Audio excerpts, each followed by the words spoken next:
చూస్తున్నాం. ఐబొమ్మ రవి కేసులో ఇవాళ నాంపల్లి కోర్టు సంచలన తీర్పు ఇవ్వబోతోంది. ఐబొమ్మ రవి కస్టడీ బెయిల్ పిటిషన్లపై వాదనలు ముగిశాయి. రవికి బెయిల్ ఇవ్వొద్దు అంటూ పోలీసులు చెప్తున్నారు. రవి నుంచి ఇంకా సమాచారం సేకరించాలి అంటున్నారు పోలీసులు. రవిపై 4 కేసుల్లో వేర్వేరుగా విచారణ జరపాలంటున్నారు పోలీసులు. రవి కేసులో కోర్టు తీర్పుపై ఇప్పుడు తీవ్ర ఉత్కంఠ నెలకొంది. రవి బయటికి రావాలంటూ చాలా మంది రవి అభిమానులు కోరుకుంటున్నారు. మరోవైపు పోలీసులేమో ఇప్పుడే బయటికి వదలొద్దు, అతని దగ్గర నుంచి ఇంకా సమాచారం రావాల్సి ఉంది, ఇంకా చాలా విషయాలు మేము తెలుసుకోవాల్సి ఉంది, ఒకవేళ ఇప్పుడు అతను బయటకు వస్తే కేసులో ఇన్ఫ్లుయెన్స్ అయ్యే అవకాశం ఉందని పోలీసులు చెప్తున్నట్లుగా తెలుస్తోంది. మరోవైపు ఇప్పుడు ఈ కేసుకు సంబంధించి తీవ్ర ఉత్కంఠ కొనసాగుతోంది. కోర్టు తీర్పు ఏ విధంగా ఉండబోతోంది? రవికి అనుకూలంగా ఉంటుందా, వ్యతిరేకంగా ఉంటుందా? రవికి శిక్ష పడుతుందా, బెయిల్ వస్తుందా? ఇది చాలా పెద్ద చర్చ నడుస్తోంది ఇప్పుడు. సో మీ అభిప్రాయం ఏంటి? కేసులో తీర్పు ఎలా వచ్చే అవకాశం ఉందని మీరు అనుకుంటున్నారు? మీరు ఏం ఎక్స్పెక్ట్ చేస్తున్నారు? అట్ ద సేమ్ టైం మీ అభిప్రాయాలను మాతో పంచుకోవచ్చు. మీరేం ఎక్స్పెక్ట్ చేస్తున్నారు అనేది మీరు మాతో షేర్ చేసుకోవచ్చు. కామెంట్ చేయండి. ఆర్టీవీ అడిగినటువంటి ప్రశ్నకు మీరు సమాధానం చెప్పడం ద్వారా ఆ పోల్లో కూడా మీ అభిప్రాయాలను మాతో పంచుకోవచ్చు. At the same time Salim గారు మనతో జాయిన్ అవుతున్నారు. ప్రముఖ హైకోర్టు అడ్వకేట్. చాలా సంచలన కేసుల్లో ఆయన వాదనలు వినిపించారు. బాధితుల తరపున ఆయన చాలాసార్లు స్టాండ్ తీసుకున్నారు. సో ఐబొమ్మ రవి కేసు గురించి కూడా ఆయనతో మనం మాట్లాడదాం. సలీం గారు నమస్తే. నమస్కారం సార్. నమస్కారం. Good morning for all RTV views. Very good morning అండి. సలీం గారు, ఇప్పుడు ఈ రోజు కోర్టు తీర్పు వచ్చే అవకాశం కనిపిస్తుంది రవి విషయంలో. ఇప్పుడు 4 కేసులు ఉన్నాయంటున్నారు. సో యాజ్ ఏ అడ్వకేట్ గా మీరు ఎలా చూస్తున్నారు అసలు ఈ కేసుని? రవికి ఎలా శిక్ష పడుతుందా లేదా, ఒకవేళ ఇవాళ తీర్పు ఏమొస్తుంది అనేది చాలా అందరూ ఉత్కంఠగా ఎదురు చూస్తున్నారు. What's your opinion about this? ఏం జరగదు అనుకుంటున్నారు? లేదు, చెప్పేది శిక్ష పడేది అయితే అది అయితే ఇంకా చాలా ఏమంటారు ఆ లేటెస్ట్ స్టోరీ అని అనవచ్చు. దానికి ఇంత స్పీడప్ లేదు మన ఇండియన్ జ్యుడిషియరీ. కానీ ఈ రోజు అతని బెయిల్ మీద తీర్పు వచ్చేది ఉంది. ఈ రోజు వస్తుంది, నేను ఇప్పుడే అడిగాను. మరి ఇంకో కేసు కూడా అతని మీద రిజిస్టర్ అయింది, కొత్త కేసు కూడా. అది కూడా అవును, అదే సైబర్ క్రైమ్ వాళ్ళు ఇంకో కేసు కూడా పెట్టారు. అది routine job of the police. ఎందుకంటే అతనికి బెయిల్ రాకుండా అని ఇంకా 2-3 కేసులు ఇలానే వేస్తారు వాళ్ళు. సో అది అయింది. నేను ఫుల్ పాజిటివ్ గా ఉన్నాను. వస్తే ఈ రోజు బెయిల్ కూడా రావచ్చు. ఓకే, అంటే ఇప్పుడు బెయిల్ విషయంలో కండిషన్స్ ఎలా ఉంటాయి? పోలీసులు ఇంకా డీటెయిల్స్ తెలుసుకోవాల్సి ఉంది అని చెప్పి అడుగుతున్నారంటూ, అంటే టైం కోరుతున్నారంటూ తెలుస్తుంది. Is there any possibility bail కి రవి సైడ్ నుంచి ఈ కేసులో ఇంత తొందరగా వస్తుందంటారా? లేదు, మీరు చెప్పింది కరెక్టే. వాళ్ళు ఏమంటారంటే ఇన్వెస్టిగేషన్ ఇంకా పెండింగ్ ఉంది, investigation not yet completed, please give breathing time, మాకు ఇంకా టైం ఇవ్వండి, మేము ఇన్వెస్టిగేషన్ చేసి దీనిలో నిజాలతో ఇది ఉంది, ఇంకా ఎవిడెన్స్ చాలా ఉన్నాయి, వాళ్ళకి ఎవిడెన్స్ రికార్డ్ చేయాలి అని వాళ్ళు జడ్జిని కన్విన్స్ చేస్తారు. మేమంటే ఇది అంతా మెటీరియల్ లేదు, అసలు పనిషబుల్ చాలా తక్కువ. ఇది ఒక పైరసీ కేసు. పైరసీ కేసుకి ఆల్టర్నేట్ గా వీళ్ళు వేరే కేసు 420 కేసు, ఆ కేసు ఈ కేసు పెట్టారు. సో అసలు క్రెడిబిలిటీ లేదు ఇలా అడిగేది అని మనం వాదిస్తాం. వాదించేసి ఇంకా జడ్జి గారు కన్విన్స్ అయిన అనుకోండి, ఇమీడియట్ గా బెయిల్ వచ్చేస్తారు. లేదంటే ఇంకా ఇన్వెస్టిగేషన్ పెండింగ్ అని అంటున్నారు కదా, చాలా సెన్సేషనల్ కేసు ఇది, దీంట్లో ఎవరో బాధితులు సిమెంట్ స్టోర్లు ఉన్నారు కదా, పెద్ద మనుషులు కదా అని జడ్జి కన్విన్స్ చేసి డిస్మిస్ కూడా చేసే అలవాటు ఇది ఉంటుంది. 50-50 ఛాన్స్ ఉంటుంది సార్ దీంట్లో.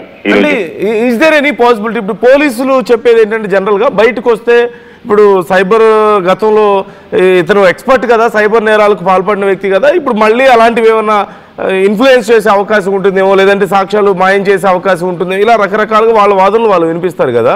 సో ఇటువైపు నుంచి ఎలాంటి వాదనలు ఉన్నాయి అసలు? రవి వైపు నుంచి పాసిబిలిటీ ఏముంది అంటే బెయిల్ అడగడానికి? అసలు ఇక్కడ రవి చేసింది పైరసీ ఒకటే ఇది ఉంది అంటే strong belief. Remaining all part and parcel of the FIR is null and white కదా. ఆయన ఎవరికి 420 చేశాడు, 420 అసలు మెయింటైనబుల్ కాదు. సో మరి దీంట్లో వాళ్ళు ఏమో de facto complaint and Madhavarao piracy cell chief ఉన్నాడు కదా, వాళ్ళు digital and forensic and income tax profit and loss చూపించాలి. ఈ ఐబొమ్మ వాళ్ళకి మనకి ఇది వచ్చిందని just hearsay and verbal statement ఉంది, ఫ్యాక్ట్ ఆఫ్ ద కేసు లేదు కదా. సో దాని మీద మనం ఫ్యాక్ట్స్ పెడితే కోర్టు యాక్సెప్ట్ చేస్తుంది, ఇమీడియట్ బెయిల్ ఇస్తుంది. ఇప్పుడు ఎవరో ఏదో చెప్తే అయితే ఆ కంప్లైంట్ స్టాండ్ అవ్వదు కదా. అంటే మీరు చెప్పేది సలీం గారు, అంటే మీరు చెప్పేది ఇప్పుడు పోలీసులు అప్పుడు ప్రెస్ మీట్ పెట్టి కానీ ఎంత మాట్లాడినప్పుడు 21,000 సినిమాలు అన్నారు, లేదంటేనేమో 20 కోట్లకు పైగా ట్రాన్సాక్షన్స్ అన్నారు, బెట్టింగ్ యాప్స్ అన్నారు, 50 లక్షల మంది డేటా అన్నారు. సో ఇప్పటి వరకు పోలీసులు ఇదంతా ప్రూవ్ చేయలేకపోయారా పూర్తి స్థాయిలో? అంటే అప్పుడు ఇచ్చిన స్టేట్మెంట్స్ చాలా వాల్యుబుల్. ఏ ప్రూవ్ చేయలేదు సార్. ఇంకా నేను చెప్తాను, 2G స్కామ్ అయింది కదా, 1,72,000 స్కామ్ అని చూపించారు. కానీ ఒక్క రూపాయి కూడా మిస్ అయ్యలేదని ఆడిటర్ కంట్రోల్ జనరల్ ఇది ఇచ్చారు, సుప్రీంకోర్టుకి వచ్చి అఫిడవిట్ ఇచ్చారు. లేదా అసలు వాళ్ళ దొంగతనమే అయ్యలేదని. మరి దీంట్లో ఎవరు వచ్చి ఇస్తారు? వీళ్ళు సినిమా ఇండస్ట్రీ ఛాంబర్ వచ్చి ఇస్తారా మనం ఇంత లాస్ అయినామని? అసలు ఇవన్నీ కాక్ అండ్ బోల్ స్టోరీ, ఇవన్నీ బుర్ర కథ చెప్పారు పోలీసు వాళ్ళు, ఆ సినిమా వాళ్ళు. దానికి దీనికి అసలు ఇది ఇంటర్లింకే లేదు. ఆయన చేసిన స్కామ్ కి దీనికి వీళ్ళు చెప్పింది జస్ట్ ఏదో పబ్లిసిటీ కోసం చేశారని నేను నమ్ముతాను సార్. అవునా? అంటే ఇప్పుడు ఏమేం కేసుల మీద అతనికి అసలు విచారణ జరుగుతుంది సార్? మీకేమైనా ఐడియా ఉందా? అంటే ఇప్పుడు ఒకటే పైరసీ ఉంది. అది కూడా ఆయన టెలిగ్రామ్ ఛానల్ తో పేమెంట్ ఇచ్చి తీసుకున్నాను. అంటే Telegram channel is free channel. మీరు టెలిగ్రామ్ లో అన్ని వద్దు. ఇప్పుడు మనం ఇది ఉంది, ట్విట్టర్ ఉంది. ట్విట్టర్ లో మీరు ఏదైనా పెట్టవచ్చు, మీకు మీ ఫ్రీడమ్ ఆఫ్ స్పీచ్ ఉంది. ఇప్పుడు ట్విట్టర్ బ్యాన్ చేస్తాను, ఫేస్బుక్ బ్యాన్ చేస్తాను అంటే నేపాల్ జెన్సీ ఎలా ఇది వచ్చారు? అవును కదా, యాంగర్ గా బిహేవియర్ చేశారు. సో అసలు ఏం చెప్తున్నారు, ఏం లేదు, ఏది కాదు. అసలు వీర ప్రతాపం అంతా రవి మీద చూపిస్తారు. కానీ ఇది కాకుండా 100 సమస్యలు ఉన్నాయి మా దగ్గర, దాని మీద ఇది లేదు. సో పిచ్చోడి మీద బ్రహ్మాస్త్రం అంట కదా, పిచ్చోడి మీద బ్రహ్మాస్త్రం చూపించి చేస్తున్నాడు. అది కాకుండా మన 2 రాష్ట్రాల ప్రజలు అందరూ ఆదరణకి సపోర్ట్ చేస్తున్నారు. ఎవరు నాగేష్ ఉండారా రవికి? సోషల్ మీడియాలో మొత్తం అసలు మీరు కామెంట్స్ అది చదవండి, ఎంతమంది అతనికి సానుభూతిగా ఉన్నారు. ఎవరైనా ఎదవా దొంగ అని ఎవరైనా అంటున్నారా? ఆయన ఠాగూర్ మాకు ఆయన సినిమా దాత అని ప్రైజ్ చేస్తున్నారు, హీరో వర్షిప్ చేస్తున్నారు రవి కోసం. ఈ రోజు రవి అందరి గుండెలో ఒక హీరో అయిపోయాడు.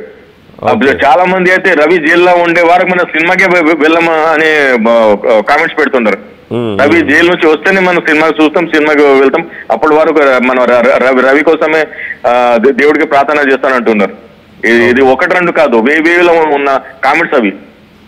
ఓకే, అంటే సరే ఇప్పుడు ఈరోజు జడ్జిమెంట్ ఏమొస్తుంది, కోర్టు తీర్పు ఏమొస్తుంది అనేది మనం చెప్పలేము. కానీ యాజ్ ఎ సీనియర్ అడ్వకేట్గా హౌ కెన్ యూ అండర్స్టాండ్ ఈరోజు జరుగుతున్నటువంటి సిచ్యువేషన్స్ చూస్తే ఎవరికి పాజిటివ్ గా ఉండే అవకాశం ఉందని మీరు అనుకుంటున్నారు?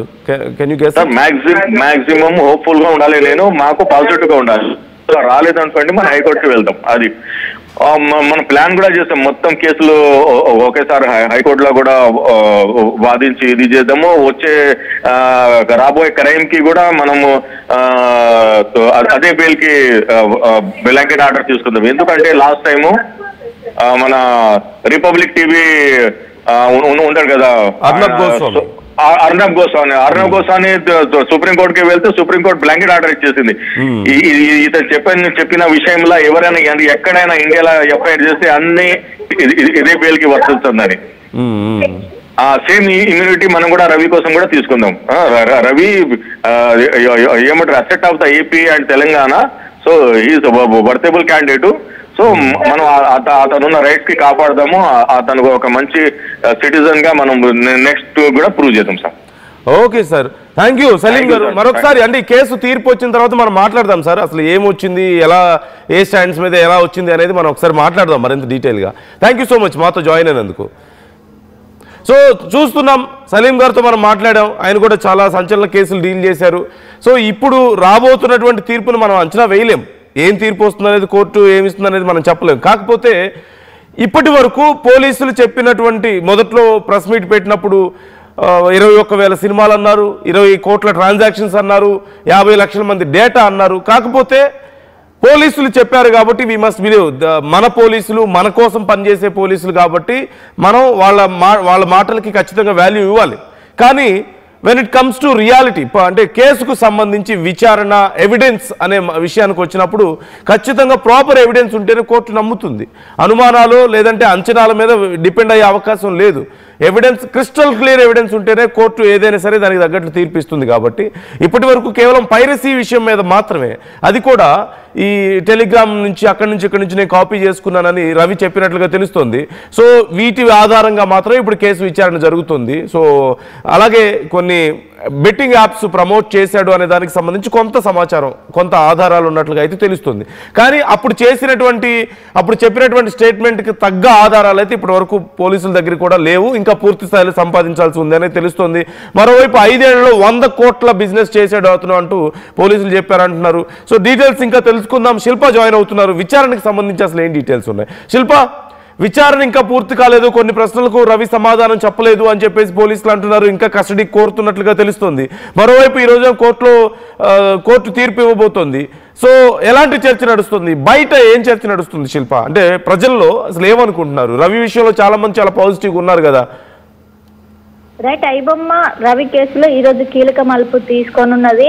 నిన్న ఇరువురి వాదనలు పూర్తయ్యాక ఈ రోజు ఒకవైపు పోలీసులు పోలీస్ కస్టడీకి ఒకవైపు పోలీస్ కస్టడీ పైన పిటిషన్ వేశారు, ఇంకోవైపు బెయిల్ పిటిషన్. ఈ రెండింటిపైన నిన్న మొత్తం వాదనలు ముగిసాయి. ఈ రోజు తీర్పు ఈ రోజుకి వాయిదా వేశారు. ఈ రోజు దీనిపైన ఇప్పటికే పోలీసులు దాదాపు సైబర్ క్రైమ్ పోలీసులు 8 రోజుల పాటు ఇటు రవిని విచారించిన అనంతరం మరోసారి కస్టడీకి తీసుకుంటున్నారు. కస్టడీ అడగడంతో ఇప్పటికే రవి తరపునటువంటి న్యాయవాది కావాలని అక్కడ టైం వేస్ట్ చేయడం కోసమే మరోసారి కస్టడీకి, ఎందుకంటే ఇప్పటికి 8 రోజులు విచారణ కస్టడీలోకి తీసుకున్నారు, విచారణ చేశారు.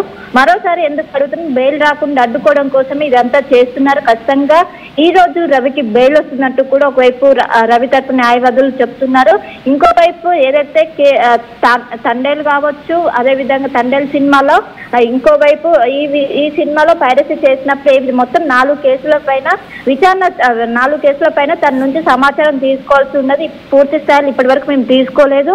అది ఏ విధంగా పైరసీ చేశారు, కొత్తగా రిలీజ్ అయినటువంటి కుబేరా తండేల్ మూవీలో ఏ విధంగా పైరసీ చేశారో దానికి సంబంధించి మా దగ్గర ఇన్ఫర్మేషన్ లేదు. దాని నుంచి తీసుకోవడం కోసమే మీ కస్టడీ కోరుతున్నామంటూ కూడా పబ్లిక్ ప్రాసిక్యూటర్ చెప్తున్నారు. కానీ దీంతోనే ఒకవైపు రవి న్యాయవాదులు మాత్రం ఏకీభవించడం లేదు. కావాలని మరోసారి కస్టడీ కావాలని బెయిల్ రావద్దనే ఉద్దేశంతోనే మరోసారి కస్టడీకి తీసుకుంటున్నారంటూ కూడా ఇప్పటికే చెప్తున్నారు. ఖచ్చితంగా బెయిల్ వస్తే ముందు అన్ని విధాలుగా సహకరిస్తాం. పోలీసు ఏదైతే కోర్టుకు సంబంధించినటువంటి గైడ్ లైన్స్ ఉంటాయో వాటి ఖచ్చితంగా ఫాలో అవుతాము. కానీ ఒకవైపు బెయిల్ వస్తే ఖచ్చితంగా ఇన్ఫ్లుయెన్స్ వాడి తను తప్పించుకునే అవకాశం ఉందంటూ కూడా ఒకవైపు పోలీసులు వాదించడంతో ఈ రోజు కస్టడీ ఇస్తారా లేకుంటే బెయిల్ వస్తుందా అనేది కూడా రెండు కూడా కీలకం రావడంతో ఈ రోజు కీలక మలుపు అయితే తీసుకొని ఉన్నది. మొత్తం మీద ఇంకోవైపు ఇటు అభిమానుల నుంచి పెద్ద ఎత్తున మద్దతు పెరుగుతూనే వస్తుంది. ఖచ్చితంగా ఐబొమ్మ రవికి బెయిల్ రావాలంటూ కూడా ఇటు ప్రజల నుంచి విశేష స్పందన రావడంతో ఈ రోజు మరోసారి కస్టడీ ఉంటుందా లేకుంటే బెయిల్ వస్తుందా అని కూడా ఈ రోజు